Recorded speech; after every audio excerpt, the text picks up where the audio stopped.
അമൽ, പാങ്ങോട്ടി വീട്ടിൽ വളരെ കുറച്ചു സമയം മാത്രമായിരുന്നു തെളിവെടുപ്പ് നടന്നത്. ഇപ്പോൾ എന്നാൽ വെഞ്ഞാറമൂട്ടിലെ വീട്ടിൽ കുറച്ചധികം സമയമായി തന്നെ അഫാനുമായുള്ള തെളിവെടുപ്പ് പുരോഗമിക്കുകയാണ്.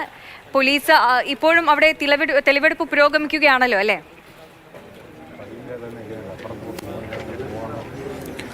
സന്ധ്യ, വീടിനുള്ളിൽ ഇപ്പോഴും തെളിവെടുപ്പ് പുരോഗമിക്കുന്നു.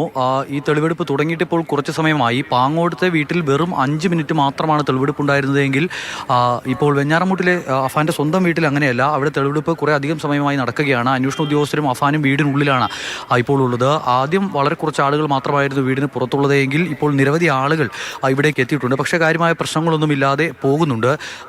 പാങ്ങോടാണെങ്കിലും എന്തെങ്കിലും തരത്തിലുള്ള ഒരു പ്രതിഷേധവും ഈ ബന്ധുക്കളുടെയൊക്കെ ഭാഗത്തു നിന്നും വൈകാരികമായ പ്രതികരണവുമൊക്കെ പ്രതീക്ഷിച്ചിരുന്നു. പോലീസ് ശക്തമായ സുരക്ഷയും ഒരുക്കി. അവിടെയും കാര്യമായ പ്രശ്നമില്ലാതെ തെളിവെടുപ്പ് പൂർത്തീകരിക്കാൻ പോലീസിന് കഴിഞ്ഞിട്ടുണ്ട്.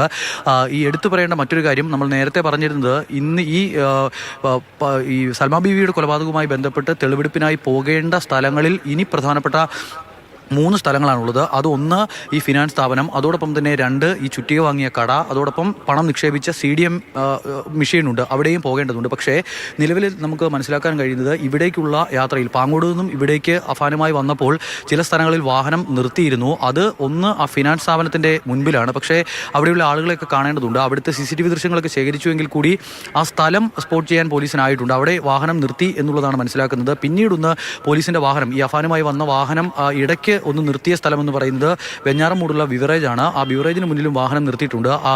അതോടൊപ്പം പക്ഷേ ഈ അഫാൻ മദ്യം വാങ്ങിയെന്ന് പറയുന്നത് ഇത് ബാറിൽ നിന്ന് വാങ്ങിയെന്നുള്ളതാണ് പോലീസിൻ്റെ നിഗമനം. പക്ഷേ അവിടെയും വാഹനം നിന്നിരുന്നു.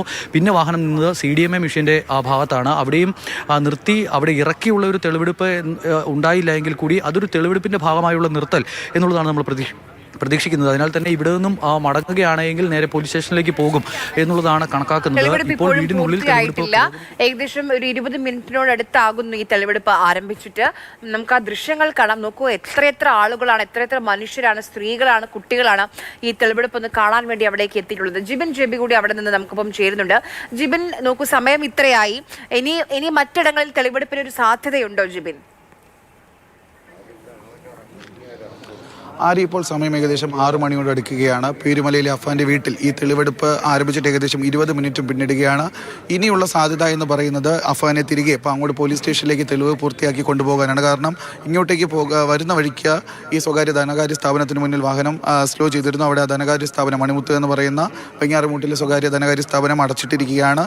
വരുന്ന വഴിക്ക് അത് നേരത്തെ അമൽ പറഞ്ഞതുപോലെ തന്നെ ആ കല്ലറയിലുള്ള ബീവറേജ് ഷോപ്പിന് മുന്നിൽ വാഹനം സ്ലോ ചെയ്തിരുന്നു. അഫാനെ അവിടെ നിന്ന് മദ്യം വാങ്ങിച്ചിരിക്കാം. അതുകൊണ്ടായിരിക്കും അവിടെ തെളിവെടുപ്പിന് വേണ്ടി അവിടെ വാഹനം സ്ലോ ചെയ്ത് അതിനുശേഷം വാഹനം സ്ലോ ചെയ്ത് ഇങ്ങോട്ടേക്ക് വരുന്ന വഴി ഈ വെഞ്ഞാറമൂട് ഗോകുലം മെഡിക്കൽ കോളേജൊക്കെ കഴിഞ്ഞ് വരുന്ന വഴിക്കാണ് ഒരു ATM ഉള്ളത്, CDM ഉള്ളത്. അവിടെയും എത്തി വാഹനം സ്ലോ ചെയ്തത്. അതായത് ഈ വരുന്ന വഴിക്ക് തന്നെ ഇത്തരത്തിലുള്ള സ്ഥലങ്ങളിൽ അഫാനെ കാണിച്ചുകൊണ്ട് അവിടേക്കാണ് താൻ എത്തിയതെന്ന് സംബന്ധിച്ചിട്ടുള്ള വിവരങ്ങൾ പോലീസ് തേടിയിരുന്നു. ഇതിനുശേഷമാണ് ഒടുവിലായി ഇപ്പോൾ അഫാനെ പേരുമലയിലെ വീട്ടിലേക്ക് എത്തിച്ച് തെളിവെടുപ്പ് നടത്തിക്കൊണ്ടിരിക്കുന്നത്. കാരണം ഒരു അഫാൻ ഉമ്മയെ കൊലപ്പെടുത്താൻ ശ്രമിച്ചതും അതുപോലെ അനിയനെയും കാമുകിയും കൊലപ്പെടുത്തതും ഈ ഒരു വീട്ടിൽ വെച്ച് തന്നെയാണ്. അതുകൊണ്ട് ഏറ്റവും അധികം സമയം എടുക്കേണ്ടതും ഈ വീട്ടിലാണ്. കാരണം അഫാൻ നൽകിയിരിക്കുന്ന മൊഴി പ്രകാരമാണ് എന്നുണ്ടെങ്കിൽ ഈ സൽമാ ബീവിയെയും അഫാന്റെ വാപ്പയുടെ സഹോദരനെയും ഭാര്യയും കൊലപ്പെടുത്തിയതിനു ശേഷം ഏകദേശം വൈകുന്നേരം ഉച്ചയ്ക്ക് 2:30 കൂടിയാണ് ഈ വീട്ടിലേക്ക് എത്തുന്നത്. തുടർന്ന് ആദ്യം ഉമ്മയെ കൊലപ്പെടുത്താൻ ശ്രമിക്കുന്നു. ഇതിനുശേഷം ഉമ്മയെ ഒരു മുറിക്കുള്ളിൽ പൂട്ടുന്നു. അതിനുശേഷമാണ് കാമുകിയെ വിവരം അറിയിക്കുന്നത്. ഈ വീട്ടിലേക്ക് എത്രയും വേഗം എത്തണമെന്നുള്ള കാര്യം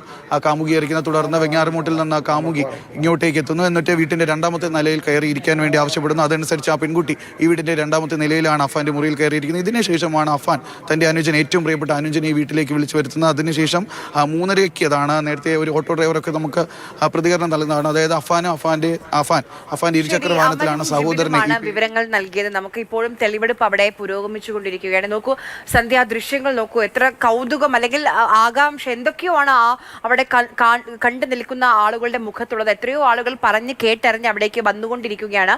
എന്തായാലും തെളിവെടുപ്പ് പുരോഗമിച്ചുകൊണ്ടിരിക്കുകയാണ്. ഇനി മറ്റിടങ്ങളിലേക്ക് കൊണ്ടുപോയി തെളിവെടുപ്പ് നടത്തുമോ എന്നറിയില്ല. കാരണം സമയം ഇത്രയായി.